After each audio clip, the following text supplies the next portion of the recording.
है, लेकिन ये रहमत भी अल्लाह के फजल से इन घुसपैठियों और इन साजिशों के लिए जो गैरों के इशारों पे चल रहे हैं, इनके लिए इबरत का निशान बनने जा रही है। ये डरे सहमे हुए आईनी कानूनी हक है हमारा हर पाकिस्तानी का, चाहे वो कैदी है चाहे जो भी है। अब असल में इनको ये तो मुकाबला कर नहीं सके।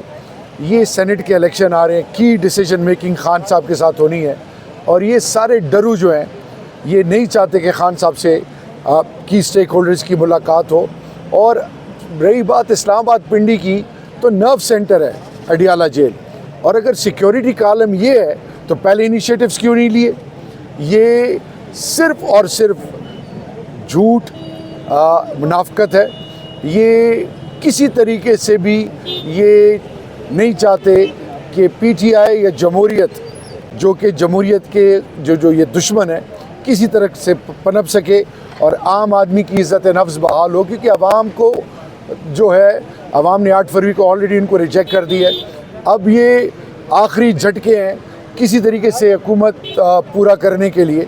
तो मेरे ख़्याल में हम मुत्तहिद पहले से ज़्यादा हैं।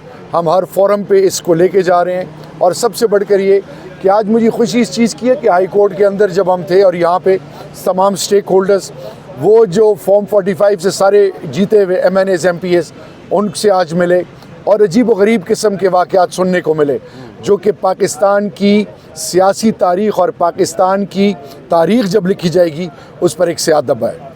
अच्छा शरियार साहब, ये बताएं, अलीमा खान की तरफ से कहा गया कि इमरान खान को कत्ल किया जा सकता है, साजिश की जा रही है, इमरान खान की जान को खतरा है। तो आप उनके सपोर्टर भी हैं, उनके रहनुमा भी, क्या कहना चाहेंगे सर? इमरान खान साहब आपके रहनुमा क्या कहेंगे? देखिए जी, मैं पहले बार ये कहता रहा हूँ कि अल्लाह के महबूब पाकिस्तान और फिर इमरान खान। ये देखें, मैं इस वक्त कौम जिस नहज पे पहुँच चुकी है और कौम के दिलों में खान धड़कता है, तो अभी मैं अपनी आप ही से अलीमा आप ही से नहीं मिला। जब उन्होंने ये बात की है तो ऐसी तो वो बात नहीं कर सकती। ये कह देना 5 दिन पहले कि जी 3 अफ़गानी हैं और सिक्योरिटी और उनके पास बारूद और पता नहीं क्या क्या कुछ, ये इस तरह की बातें फैलाने का और उसको मीडिया ने जिस तरह कवर किया, इसका क्या मोटिव है? फिर पंजाब होम डिपार्टमेंट का और फिर वफाक की तरफ से ना मिलने देना, ये वो तमाम चीज़ें हैं जो कि इसको तक़वियत देती हैं। और मैं ये चाहूँगा कि वो तमाम की स्टेक होल्डर, इस मुल्क के सियासी जो ये घुसपैठी हैं, चाहे ये नालायक वज़ीर आज़म, 2 नंबर वज़ीर आज़म और उसकी जो 2 नंबर काबीना है, और फिर ये 2 नंबर सदर जो है, इनको अभी एहसास हो जाना चाहिए कि कौम के एहसासात से ना खेला जाए। खान साहब पाकिस्तान की दिल की धड़कन है और अल्लाह इस मुल्क को सलामत रखे, इस मुल्क की बुनियादों को कायम दायम रखे, क्योंकि कोई ऐसी चीज़ खान के हवाले से ये पाकिस्तान के साथ दुश्मनी होगी और इसका कोई तसव्वुर भी नहीं कर सकता, और इसके लिए कौम हर हद तक जा सकती है। ये तो सर क्या समस्या, कैद में रख के कुछ नहीं हुएगे कि अभी इस तरह किया जा रहा है इमरान खान के साथ? इमरान खान क्या टूट नहीं रहे, कमज़ोर नहीं हो रहे, क्या वजह है? देखिए जी, पहले तो ये था कि 24 घंटे बाद ये गिव अप कर देंगे। याद है कोई नशई खान कहता था, कोई अफयूम कहता था, कोई कहता था कि ये जी कोक करते हैं, कोई पता नहीं क्या क्या कहते थे। उस मर्द मुजाहिद, मर्द मोमिन ने, उस अल्लाह के महबूब के पक्के सच्चे आशिक ने इनकी सारी चालों को मलियामेट कर दी है। वो एक खुददार गैरतमंद इंसान है जिसका होने का यकीन अल्लाह से और अल्लाह के महबूब के सुन्नतों से है। वो फ़लसफ़ा हुसैन पे चलने वाला वो मर्द मुजाहिद, ये जितनी चालें चलेंगे ये सारी चालें इनकी उल्टी होंगी। सिर्फ मैं अल्लाह के फजल से मैं ये कहना चाह रहा हूँ पूरी कौम को, हमने मायूस नहीं होना, लेकिन एक चीज़, हमने पुरअमन रहना है, हमने आइन और कानून के दायरे में रहना है, क्योंकि साजिशी टोला फिर कोई साजिश ना रच दे। क्योंकि आम आदमी, आम पाकिस्तानी और पाकिस्तान की इज़्ज़त नफ्स का ख्याल हमें बहुत ज़रूरी है। भी छापे पड़ रहे हैं, मैंने MP इस पे क्या नहीं हो रहा, दीवारी को बहाल किया जा रहा है। मैं हैरान हूँ कि जिस मकसद के लिए मुल्क बना था, और मैं हैरान हूँ कि ये जो इक़्तिदार के नशे में डूबे हुए हैं, क्या इनकी अपनी माएँ बहनें नहीं हैं? अल्लाह तो वो दिन हमें ना दिखाए कि हम कभी ऐसे तस्वर भी कर सकें। किसी की माँ बहन क्यों ना हो, मुखालिफ की माँ बहन। मैं तो ये दुआ करता हूँ कि जिधर से मैं निकला हूँ अल्लाह दुश्मन को भी वो जगह ना दिखाए, जो मेरी बेटी और मेरे घर के साथ हुआ है, अल्लाह। कोई तसव्वुर नहीं कर सकता।